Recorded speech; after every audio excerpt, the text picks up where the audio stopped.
Hello, my name is Chris Oppenheimer, and this is Real Raw Authentic. And last week I gave a little personal message, and I was talking about student loans. And I happened to run across a friend, Ryan. He actually works at a nutrition store here in town, and I knew that he had a college education. And anyway, he actually watched my message on the student loans, and I kind of was rough on you the other day. I was like, I can't believe it. They're giving away more of our money and this and that. It's our taxpayer money, and you're just getting free money. And then I went home and I thought about it for a while, and I went back and I went into your store yesterday, as a matter of fact, and I'm like, bro, I just need to apologize. If you've got money coming to you because our president says so, take it.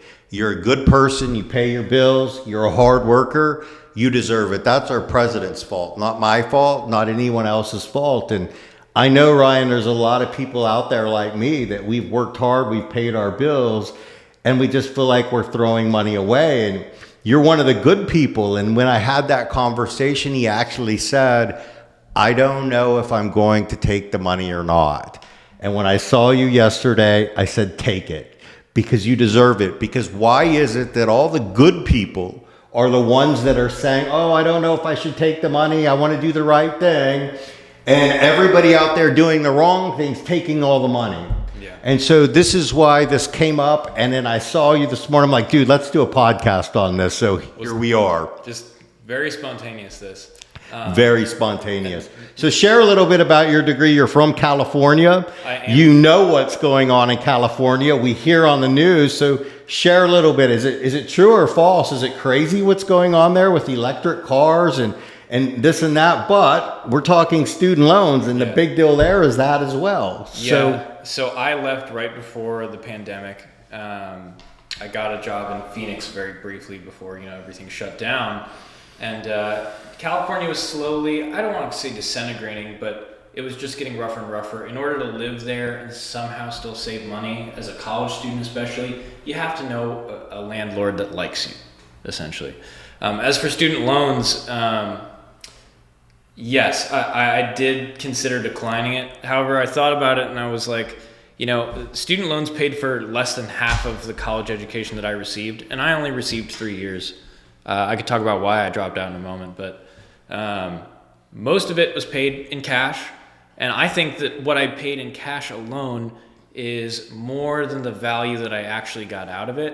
And I'm not saying I got no value. I think I learned quite a bit of technical skill in college. And I'll be transparent about the numbers. The $20,000 that I paid in cash, I'd say is probably a little bit more than the education that I actually received. Now, the extra $14,000 that I owe in student loans, I think that's just inflation. Inflation caused by very high supply, just open availability of student loans to every single person that applies for it. This just drives up the inflation of college tuition. And that's just ridiculous to me. I don't mean to count you out, but why are we giving that money to people for an education? And there's people like me and you and other people that are starting companies and wanting to do things, and we can't get the money to start companies. Yes. But yet you can go get a college education that does what? Exactly. It's a piece of paper. And it's annoying all the way through. There's no competition for loans. You can't privatize it because it's just so publicly available. You could have no credit or even awful credit and still get approved for a student loan. And there's no competition, right? So you just get the interest that you're assigned, essentially. So let me ask you a question. You say that in the qualifications to get this money that the government's giving away right now is to be breathing with a heartbeat. So you could have not gone to school. You could have been delinquent on your student loans, and you can still get the compensation. Mm-hmm. Oh, absolutely. So do you think that there should be some rules along the way, right? I mean, I just feel like this money is not going to where they say it's going. Right. I mean, there's something not right. So I'm sure to be fair, I'm sure there are some situational rules. Like if the student are making more than $100,000, you probably can't get a loan. I assume that there's probably some rule like that in place, but for me, it was very, very easy. And for all my other friends, I actually had credit when I applied for a student loan. But for most of my friends, they didn't, or they had bad credit, or They were in debt already and they still got it, and we got the same interest rate. And I'm like, so the question is, we both want to know, are there qualifications to get this student loan forgiveness? Like, is it just for anybody that ever got a student loan? Is it for people that are paying their loans that got a good job? I mean, why should the person that got $100,000 a year job not get the money if that's the case? If that's the case, that's wrong. Because the whole point of getting the college education is to go get the good job. Exactly. There are some stipulations. If you make more, I know in terms of the loan forgiveness, if you make over 100 grand, no. If you, I think own property or something, maybe you can't take it. But essentially, just about everybody who got like FAFSA based public student loans can be forgiven 10 grand. And if you get Pell Grants, which were, I didn't even apply for Pell Grants. They just gave me the grants in college. I didn't have exemplary grades or anything. I just went into my finance portal at one point, and they're like, yeah, we're just going to give you $4 grand towards your tuition. And I was like, okay, thanks. Well, so eventually you got out of college. Yes. So but the Pell Grants, if you got a Pell Grant, you get $20,000 for your student loans. Sorry to interrupt. So if you got no, I interrupt too. It's all right. So wait a minute. You get a grant, which is free money, but then you're getting more money back now? Yeah. So if you got a grant, specifically a Pell Grant, while you were in college, then you qualify for an extra $10,000 of forgiveness. So basically, if you got free money back then, you get free money now. Wow, sounds like a really messed up system. I mean, it's making me get upset.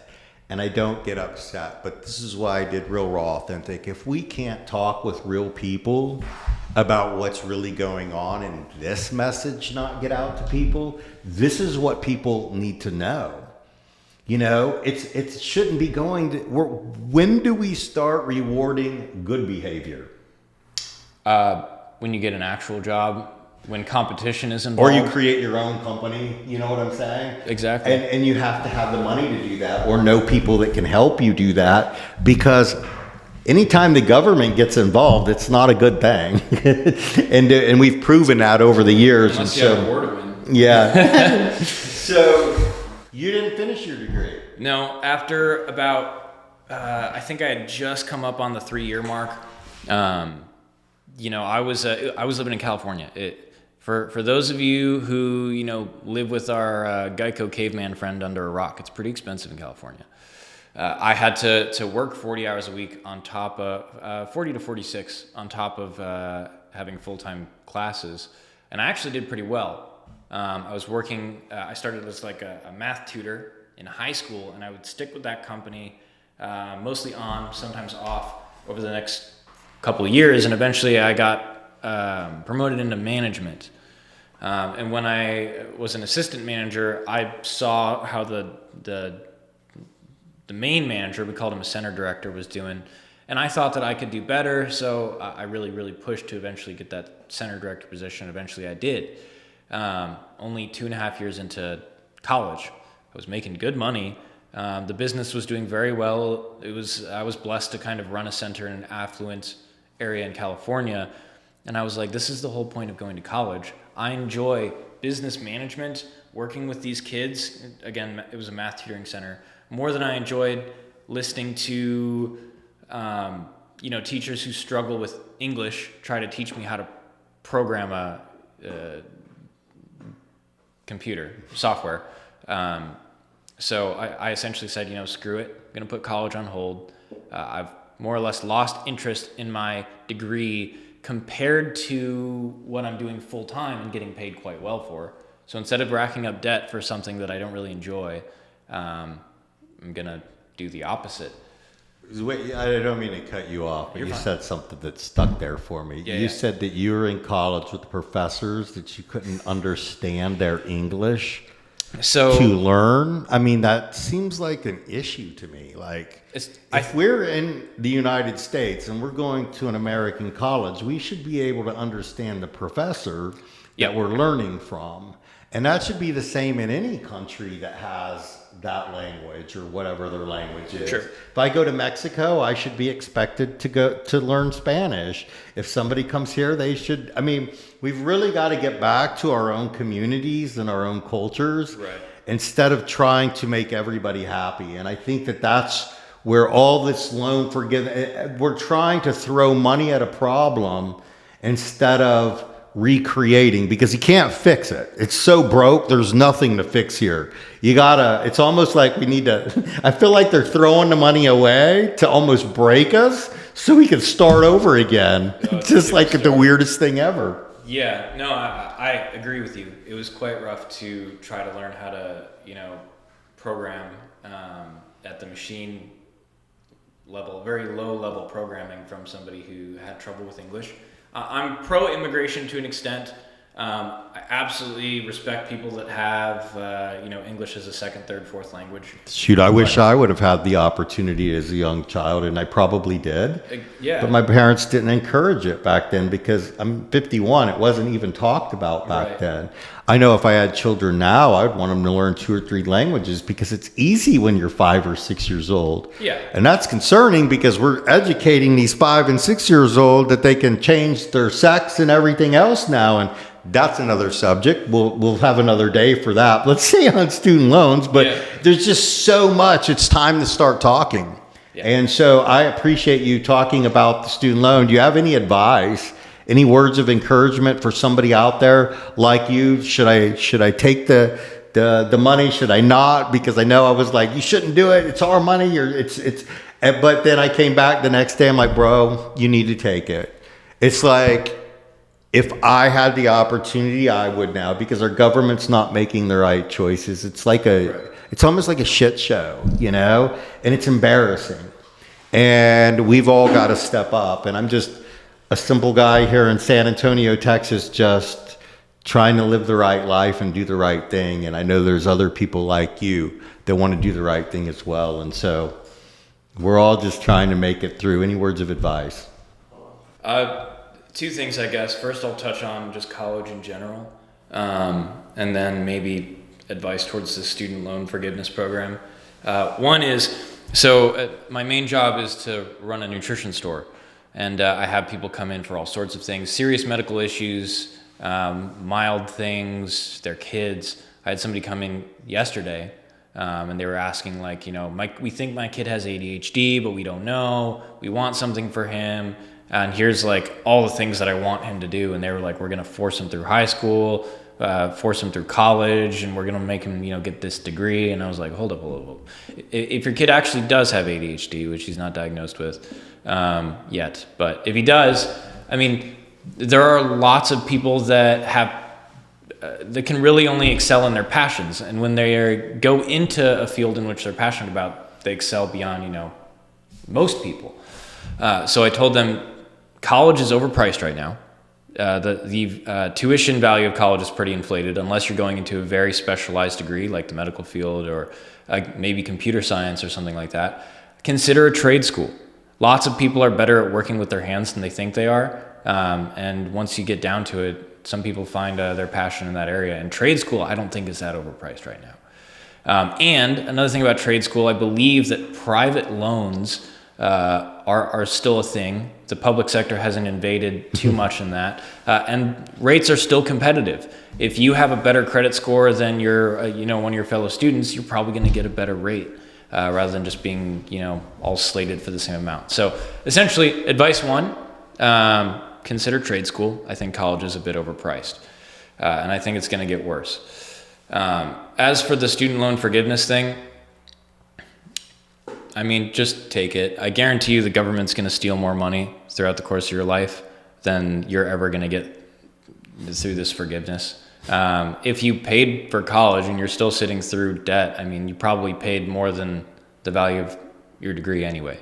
So this is them saying, hey, we're sorry for basically inflating the price of college. Ripping you off, yeah. Yeah. Here's... Or did they give a lot of loans to people that weren't even a part of our country, and now that money that's a whole, like, that's where my mind starts to go. I honestly don't know how that works. I did live with some exchange students in my first year of college, and that was really, really pleasant. But as for like immigrants who just come here and go straight to college, like through the DREAM program, I don't know how that would work. Yeah, interesting though, right? It is. Like we as Americans, as taxpayers, need to know how all this works. Right. It needs to be simple. It needs to be something that can be followed by every single person. And then we can start to believe in the system again. Well, I think in the tax issue, I think most people just don't know how they're paying taxes. Especially people who make less than like $50,000, $60,000 a year. They're like, it's not a burden on me, and it never will be. And that's because of withholdings. I think that people would be much more sensitive to these, welfare programs and the burden of taxation. If we were to abolish withholding, the government should not be able to take, a temporary negative interest loan out of my paycheck. Everybody should be required to just cut a check every April to the IRS, and that will just, I think everybody's going to realize how much they actually pay in taxes every year. Yeah. And then, again, people are going to be like, hey, well, I want my money spent responsibly. If you're going to take this much, I want you to better my life or my community's, welfare.